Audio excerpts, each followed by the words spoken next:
시청자 여러분 안녕하십니까? 뉴스 플러스 시작합니다. 최근 ABL바이오가 글로벌 제약사를 상대로 3조 8천억 원의 기술 수출 계약을 체결하자 시장의 관심이 다시금 바이오로 쏠리고 있습니다. 올해 국내 제약 바이오 기업의 기술 수출 계약 규모는 18조 원을 넘어서며 역대 최대치를 경신했는데 추가적인 기술 수출까지 기대되는 상황입니다. 취재 기자와 자세한 이야기 나눠보겠습니다. 산업부 박승원 기자 나와 있습니다. 박 기자, 오늘 열린 ABL바이오 간담회 직접 다녀오셨습니다. 오늘 간담회 어떤 자리였습니까? 릴리와의 계약에 대해 추가적인 내용이 나온 게 있었습니까? 네, 지난 10일 세계 최대 제약사인 미국 일라이릴리와 체결한 3조 8천억 원 규모의 기술 수출 계약에 대해 설명하는 자리였는데요. 앞서 ABL바이오는 지난 4월 자체 개발 약물 전달 플랫폼 기술인 그랩바디비를 GSK에 4조 1천억 원 규모로 기술 수출한 데 이어 최근 일라이릴리와의 기술 수출까지 올해만 약 8조 원 규모의 성과를 달성했습니다.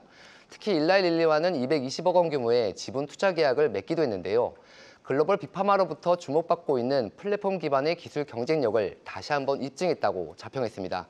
현재 8개 파이프라인에 대한 임상 프로젝트가 미국과 중국, 호주 등 다양한 국가에서 진행되고 있는 만큼 추가 기술 수출 계약에 대한 기대감도 높은 상황입니다. 네, 이제 투자자들의 눈은 이번엔 어떤 부분에서 그야말로 잭팟이 터질지로 향하고 있습니다. 어떻게 예상을 해볼 수 있을까요? 앞서 언급하신 8개 파이프라인 저 중에 하나를 좀 주목을 해보면 될까요? 네, 현재 임상이 진행 중인 항암제 부분에서 더 큰 규모의 기술 수출이 가능할 것으로 보여집니다. 이상훈 ABL바이오 대표의 말 직접 들어보겠습니다.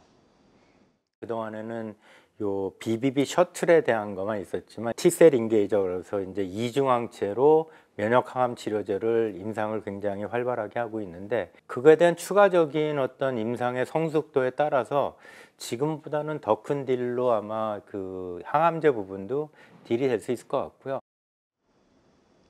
네, 여기에 이상훈 대표가 직접적으로 언급은 안 했지만 이번 일라이릴리와의 지분 투자를 말하면서 힌트를 줬는데요.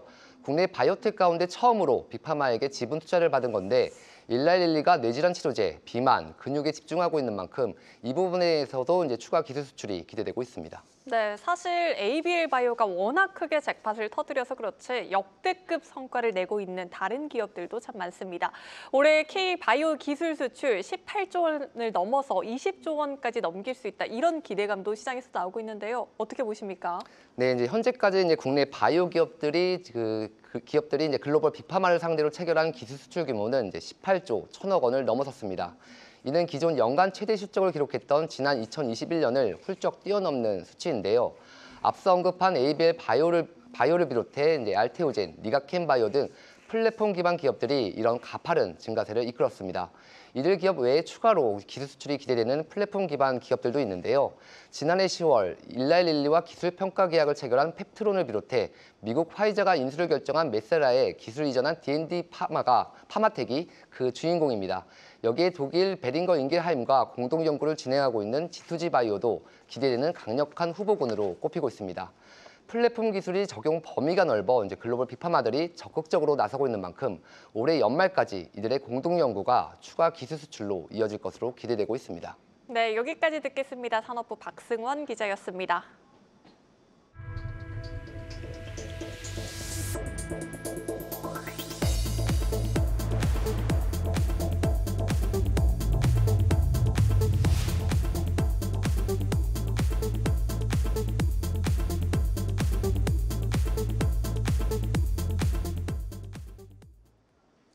대한민국 미래 전략 산업에 투자하는 150조 원 규모의 국민 성장 펀드가 다음 달 10일 출범합니다.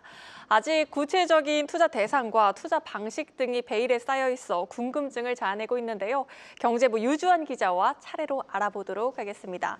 유 기자, 일단 국민성장펀드 오늘 이혁원 금융위원장이 그간 산업금융이 가보지 않은 길이다 이렇게 평가를 하기도 했습니다. 네. 국민성장펀드 쉽게 얘기하면 어떤 겁니까? 네, 세계에서 지금 기술 패권 전쟁이 한창인 가운데 우리 경제의 성장 동력이 둔화하고 있다는 우려가 큽니다. 전 세계에서 투자 전쟁이 일어나는 속에서 우리나라도 AI, 반도체, 바이오, 로봇 등 미래 첨단 전략 산업에 대규모 투자를 단행해서 성장 엔진을 확보하겠다는 거대 프로젝트가 바로 국민성장펀드고요. 이재명 정부의 핵심 국정 과제입니다. 산업은행의 첨단 전략 산업기금 75조 원과 민간에서 75조 원, 총 150조 원 규모로 초대형 메가펀드를 조성해 앞으로 5년간 10대 미래 산업에 직간접 투자와 저리의 대출 공급, 또 인프라 금융 지원 등을 통해서 산업 경쟁력을 강화하고 지역 균형 발전과 일자리 창출 등 유발 효과를 내는 것이 이 펀드의 목표입니다. 자, 오는 12월 10일 펀드 공식 출범을 앞두고 정부 측은 대규모 출자를 약속한 금융지주 회장 등과 현판식을 가졌는데요. 이혁원 금융위원장 발언 직접 들어보시겠습니다.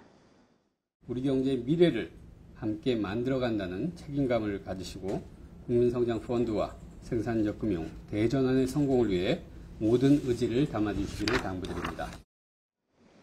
네, 초대형 메가펀드인 만큼 어떤 대상에 투자하는지 또 어떤 집행 과정을 거치는지 어느 정도의 수익률을 타겟팅하고 있는지도 너무나도 궁금한 부분들이 많습니다. 추가로 취재된 부분들이 있습니까? 네, 일단 펀드의 투자 대상과 관련해서는 지역을 봤을 때는 40% 이상을 지방에서 집행할 것이라는 계획과 또 상징성이 클 1호 프로젝트의 투자 대상이 바로 반도체와 AI로 내년 초쯤에 구체화할 것이라는 정도가 현재까지 예고가 되어 있습니다. 말씀하신 대로 엄청난 자금이 집행될 예정이기 때문에 투자 대상은 초미의 관심입니다. 금융위원회에서 예시로 제시한 펀드의 자금 배분안에 따르면 AI에 30조 원, 반도체에 약 21조 원이 투입이 되고요. 모빌리티와 바이오 백신에도 합쳐서서 27조 원 정도가 투입될 것으로 예상이 됩니다. 펀드의 목적과 운용 구조를 감안할 때 대기업 위주로 투자금이 유입될 것이라는 전망도 나옵니다. 신한투자증권은 보고서를 통해 실제 첨단 전략 산업 기금의 투입과 증권사의 모험 자본 공급 강화를 통해 지원하려고 하는 대상은 초기 벤처기업보다는 대기업과 그 협력사, 중소 중견기업 등이 될 것이라며 지난 10월 초에 있었던 미덥 행사에 참석한 24개 기업 명단을 통해 수혜 기업을 엿볼 수 있을 것이라고 전망하기도 했습니다. 자, 투자 대상의 의사 결정 과정에서 가장 중요한 것은 이 심의회 위원들의 전문성과 더불어서 특혜 논란을 피할 수 있는 독립성이 관건이 될 것으로 보입니다. 산업은행법에서는 국회와 정부가 추천한 민간위원 9명으로 구성된 기금운용심의회를 두어서 시장과 소통을 하면서 자문하도록 규정을 했고요. 구체적인 거버넌스에 대한 논의는 아직까지도 계속 진행 중인 것으로 파악됐습니다. 네, 지금 방송 보고 계시는 분들 중에서 나도 투자금을 넣고 싶다라고 생각하시는 분들도 계실 것 같습니다. 일반 투자자분들도 투자를 할 수 있는 구조인 건가요? 네, 맞습니다. 금융당국은 현재 공모 그리고 사모펀드 형태로 일반 투자자들의 참여가 가능할 것으로 기대하고 있습니다. 아직까지는 세부적인 내용이 확정되기 전 단계로 투자 구조에 대해 다양한 방안을 검토하고 있는 것으로 알려져 있습니다. 자, 금융투자업계에서는 국민성장펀드가 투자 대상 선정과 자금의 집행 또 투자금 회수까지는 매우 오랜 시간이 걸릴 것으로 예상이 되기 때문에 일단은 사모펀드 형태로 투자가 많이 이뤄질 것으로 보고 있고요. 또 수익과 손실 인식을 좀 투자자별로 차등화해서 일반 개인 투자자들의 손실을 최소화할 수 있는 장치가 있다면은 공모펀드 구조도 가능할 것으로 보고 있습니다. 또한 현재로선 좀 창반이 팽팽하기는 한데요. 국민연금 등 연기금의 펀드를 참여할 시에 국민들이 또 간접적으로도 투자하는 결과가 될 수도 있을 것으로 보입니다. 네, 국민성장펀드 성공하기 위해선 자금의 효율적인 집행이 일단 관건일 것 같습니다. 업계에서 요청하는 부분들도 있잖아요. 네, 과거에도 사실 여러 정책 펀드들이 만들어졌다가 제대로 자금 집행이 이루어지지 못하거나 또 처음 출범할 당시에는 스포트라이트를 받았다가 이후 운용에는 관심이 식으면서 장기 수익률이 못 밀려온 경우도 덜어 있었습니다. 국민성장펀드가 과거 유사한 취지로 조성됐던 국민참여 뉴딜 펀드라든지 혁신성장펀드 등에 비해서 규모가 훨씬 크기 때문에 이 투자 대상과 운용의 방법, 수익률, 회수 전략 등에 대해서 보다 정교하게 구조를 짤 필요가 있을 것으로 보입니다. 또 현재도 과기부와 복지부 등 정부 다른 부처에도 AI 펀드나 바이오 펀드, 또 방산 수출 펀드 등을 운용을 하고 있는데 국민성장 펀드와 좀 중복된다는 지적도 있기 때문에 효율화하는 작업도 있을 필요가 있어 보입니다. 또 마지막으로 일반 투자자들의 참여를 이끌고 또 향후 투자 수익을 공유하기 위해서는 투자 상품으로서의 매력도를 높일 필요가 있다는 지적도 있습니다. 한 대형 자산운용사 대표에게 관련 상품 출시 등의 계획이 있는지를 물었는데요. 이 투자자들에게 수익을 안겨주기 위한 상품을 만들어야 하는 자산운용사 입장에서는 투자 매력을 높일 수 있는 다양한 장치가 추가로 필요해 보인다고 지적하기도 했습니다. 네, 여기까지 듣겠습니다. 경제부 유주환 기자였습니다.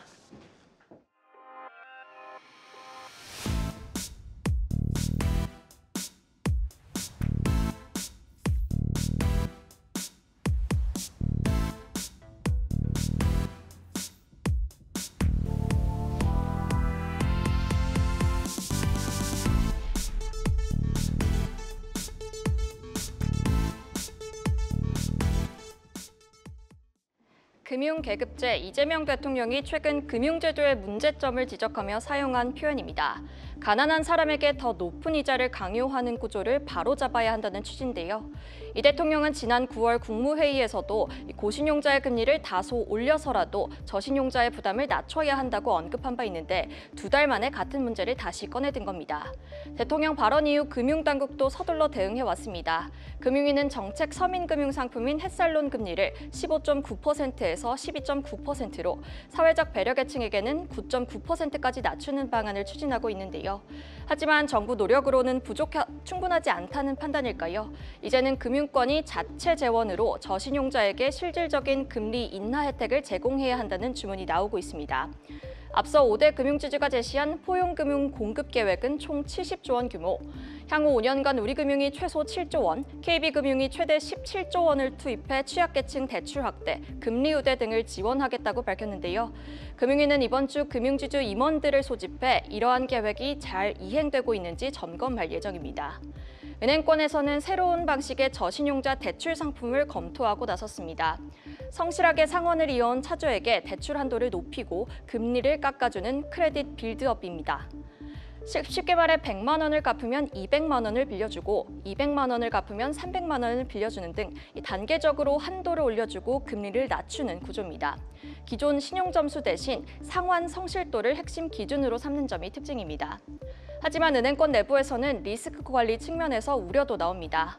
성실 상환은 신용평가에 분명 긍정적인 요인이지만 기존에는 매우 서서히 반영되어 온 항목이기 때문입니다. 단기간의 성실 상환만으로 곧바로 금리를 낮추거나 한도를 늘리면 은행의 손실 가능성이 커질 수 있다는 건데요. 금융의 핵심은 위험에 따른 금리 차등인데 이를 인위적으로 조정하는 건 시장의 기본 논리를 흔들 수 있다는 지적입니다. 이미 시장에서는 이런 왜곡 신호가 나타나고 있습니다. 일례로 지난 9월 하나은행에서 오히려 고신용자가 더 높은 금리를 적용받는 역전 현상이 나타났는데요. 통상 신용점수가 높을수록 낮은 금리로 대출을 받는 게 일반적이지만 일부 은행에서 중위권 점수대를 중심으로 이 같은 역전 현상이 생기고 있습니다. 은행권은 정부의 포용금융 주문에 취약계층을 중심으로 우대 금리를 확대하는 과정에서 이런 역전 현상이 생겼을 가능성이 있다고 설명합니다. 전문가들은 이 대통령이 강조한 금융계급제 개선을 현실화하기 위해서는 시장의 기본적인 금리 체계를 훼손하지 않는 정교한 설계가 필요하다고 지적합니다. 지금까지 뉴스 브리핑이었습니다.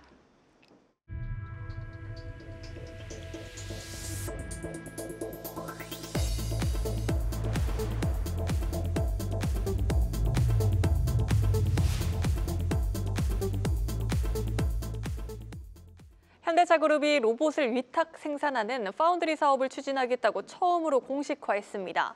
특히 앞으로 5년간 50조 원 넘는 금액을 피지컬 AI에 투자하기로 했습니다. 산업부 배창학 기자와 자세한 이야기 나눠보도록 하겠습니다.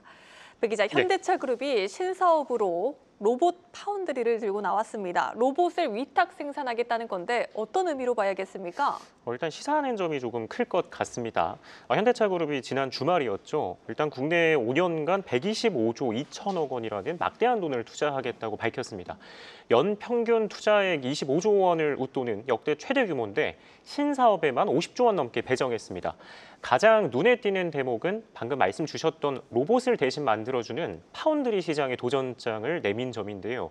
로봇은 그동안 맞춤형으로 소량만 제작이 됐었는데 현대차가 피지컬 AI 기술이 적용된 로봇 공장을 지어 기존 방식을 뒤집겠다고 선언한 겁니다. 특히 그룹사나 협력사에서 사용하는 로봇뿐 아니라 다른 중소기업들이 쓰는 로봇도 위탁 생산하기로 했는데요. 반도체에만 국한돼서 설계와 제작으로 구분되던 파운드리를 로봇에도 접목하겠다는 건데 이는 국내뿐 아니라 해외에서도 보기 드문 사례입니다. 구체적으로는 그룹의 글로벌 로봇 제조 중심지로 한국을 낙점하고요. 로봇들을 울산 전기차 신공장, 또 화성 PBV 신공장 등에 투입해서 스마트화할 계획입니다. 기존 공장들도 개조를 해서 가동률을 높이고 생산량도 늘려 결과적으로는 수출도 2030년 올해 대비 13% 이상 확대할 방침입니다. 네, 그러니까 현대차가 자체적인 로봇 제품을 만드는 것은 물론이고 제조 노하우가 부족한 중소기업 제품까지도 위탁 생산할 계획이라는 겁니다. 피지컬 AI에도 방점을 찍었는데 이 자동차 회사와 피지컬 AI 쉽게 생각해선 잘 연결이 되지 않거든요. 예, 어떤 맞습니다. 방식으로 활용이 된다는 겁니까? 예, 이게 뭐 반도체에서는 파운드리가 사실 익숙한데 완성차 업계에서는 파운드리란 개념도 살짝 좀 생소하기도 하고요. 피지컬 AI 역시 마찬가지입니다. 그런데 자동차의 자율주행이 좀 대표적인 예시가 될 수 있을 것 같은데요. 피지컬 AI는 로봇 등의 기계에 인공지능을 이식해서 여러 상황을 스스로 학습하고 판단해 행동으로 옮길 수 있도록 하는 기술입니다. 예전에는 사람의 손을 따라서 반복 동작하는 자동화였는데 이제는 사람 없이도 자체적으로 작업하는 자율화를 구현할 수 있는 기술이 바로 피지컬 AI인데요. 현대차 그룹은 만들기와 시험하기, 가르치기, 쉽게 풀어서 이렇게 3단 설계를 통해서 피지컬 AI 로봇을 고도화하겠다는 구상입니다. 먼저 전용 공장을 지어서 로봇을 찍어내고 이어서 실제 현장을 재현한 연구소로 보내서 안전성을 검증하고요. 마지막으로 데이터 센터로 넘겨서 로봇이 익혀야 하는 것들을 주입시켜서 성능을 끌어올립니다. 특히 센터에는 엔비디아의 차세대 GPU죠. 블랙웰 AI 칩이 수천 장 도입될 예정으로 초거대 연산 인프라로 거듭날 전망입니다.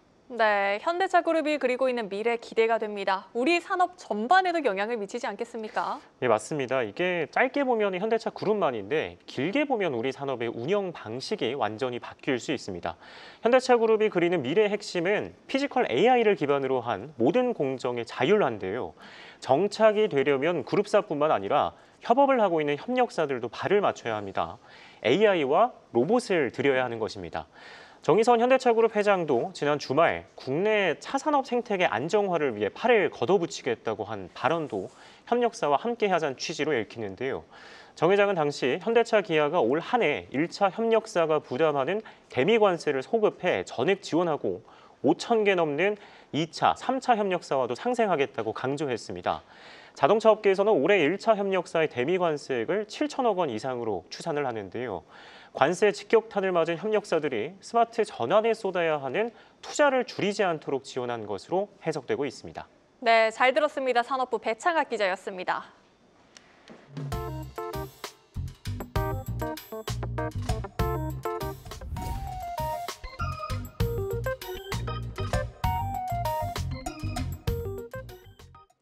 원달러 환율이 열흘째 1,450원을 웃돌고 있습니다. 시장에선 이제 정말 1,400원대 환율을 뉴노멀로 받아들여야 한다는 전망이 나오는데요.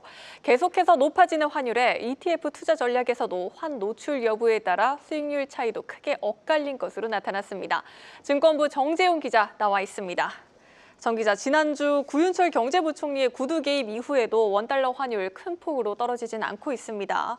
여전히 1,450원 선에서 버티고 있죠? 그렇습니다. 오늘 이제 서울 외환시장에서 원달러 환율은 1,458원으로 전 거래일보다 1원 오른 채 마감을 했습니다. 환율이 이달 7일에 1,450원대를 넘긴 이후에 열흘째 그 밑으로 내려가지 않고 있습니다. 이제 지난주 후반에 1,480원대에 근접하면서 구윤철 경제부총리가 구두 개입에 나서기도 했었죠. 이 구두 개입 효과로 1,450원대로 내려오기는 했지만 그 이상 하락하지는 않고 있습니다. 올해를 제외하면 환율이 1,450원을 상회한 것은 IMF 외환위기와 2007년 미국발 금융위기 그리고 지난해 비상계엄 사태 총 3번이었습니다. 네, 이젠 1,400원이 뉴노멀이란 시각이 많습니다. 이렇게 고환율이 계속해서 지속되는 겁니까? 떨어질 가능성은 없나요? 네, 아직 환율이 떨어질 요인보다는 오를 재료가 더 많다는 게 시장의 지배적인 의견입니다. 이 연준의 금리 인하 불확실성이 좀 커진 데다 미국에서 이제 단기 유동성 경색, AI 지출, 과잉 지출이 좀 이어지면서 경색이 좀 나타나고 있습니다. 그에 따라서 달러 강세도 좀 벌어지고 있는 형국이죠. 이런 가운데 우리의 대미 관세 협상이 영향이 미쳤다는 좀 분석도 나옵니다. 이 관세 팩트시트 공개로 불확실성은 줄었습니다만 그럼에도 10년간 연간 200억 달러에 달하는 대미 투자 여파가 우리 외환 시장에 주는 영향이 적지 않을 것이라는 우려가 계속 이어지고 있습니다. 이 정부 지출 확대도 환율에 영향을 미칩니다. 우리 정부는 올해보다 이제 8.1% 증액된 730조 원 규모로 내년 예산안을 국회에서 현재 심사받고 있습니다. 이 정부 지출 확대는 정부 부채 확대와도 맥락을 좀 같이 하고 있는데요. 이 김준영 DS 투자증권 연구원은 오늘 리포트에서 이 지출이 성장으로 연결되지 않을 경우 부채 비율만 상승하게 된다며 재정적자 확대 기조는 원화 약세 이유 가운데 하나라고 분석을 또 했습니다. 여기에 국내에서 미국 주식 투자가 자산 증식 전략의 주요 축이 되는 것도 주요 요인으로 꼽히고 있습니다. 이 서학개미의 미국 주식 순매수 금액은 미국 증시 상승세가 지속된 지난 9월과 10월 2달 동안 15조 원에 달했습니다. 반면 10월에 외국인 투자자가 왔는데 미국인은 우리 증시에서 1조 원 넘게 순매도하며 팔아치웠습니다. 네, 원달러 환율이 뛰자 같은 기초지수를 추종을 했더라도 환을 열어뒀냐 닫아뒀냐에 따라서 수익률 차이가 컸을 것 같습니다. 얼마나 차이를 보였을지, 그렇다면 지금 이 시점에서 투자하시는 분들은 어떤 투자 포지션을 가져가는 게 좋을지도 궁금하거든요. 그렇습니다. 말씀드린 대로 연말까지 1,400원대 환율이 지속될 것으로 보이는 만큼 향후 ETF 투자에서 환 노출을 할지 아니면 환 해지형을 선택할지 좀 따져봐야 됩니다. 지금 제가 표를 하나 준비를 해봤는데요. 똑같이 타이거 미국 S&P 500 ETF 상품인데 뒤에 H가 붙은 게 환 해지 상품입니다. 최근 한 달 수익률도 3%포인트 가까이 차이가 나는데요. 기간을 넓혀서 1년간 수익률을 따져보면 차이가 8%포인트 가깝게 벌어집니다. 산술적으로 1억 원을 똑같이 투자했다라고 가정을 하면 1년 수익금이 환 노출형은 2,022만 원, 환 해지형은 1,271만 원입니다. 두 상품 간 수익금 차이가 750만 원가량 약 1.6배 나는 겁니다. 국내 상장 ETF라도 미국 주식에 달러로 환전을 해서 투자하는 개념이기 때문에 달러 강세 효과를 보는 건데요. 여기에 환해지 ETF는 별도의 환해지 비용도 들기 때문에 환율 상승기에는 수익이 상승되는 영향도 있습니다. 반대로 달러 가치가 하락하는 시기에는 보유한 달러 자산 가치도 같이 하락하기 때문에 환해지형이 유리할 수 있습니다. 환율은 변동성이 커서 이제 예측하기가 좀 조심스럽지만 시장에서는 연말까지 1,400원대를 상회할 가능성을 높게 봅니다. 전문가들은 단기 환해지가 아니라면 현재 환해지형 ETF에서 장기 투자를 고려할 시점은 아니라고 진단합니다. 내년부터는 환율의 방향이 달라질 것이라는 견해도 조금 나옵니다. 미국의 중간 선거까지 연준의 금리 인하 시그널은 어쨌든 계속 강해질 것이라는 게 첫 번째 이유고요. 우리 수출 기업들, 특히 반도체 호황에 따라서 내년에, 그러니까 올해 대비 내년에 우리 국내 코스피 상장사 194곳의 영업이익이 올해 대비 100조 원 가까이 늘어날 것이라는 전망도 있습니다. 이 기업들의 대미 투자 증가로 과거보다 국내로 들어오는 달러의 양은 줄어들겠지만 어쨌든 이익 자체, 절대적인 이익 자체가 늘어나기 때문에 국내로 달러 공급이 더 늘어날 것이라는 그런 견해입니다. 네, 오늘 투자토크 증권부 정세훈 기자와 함께했습니다.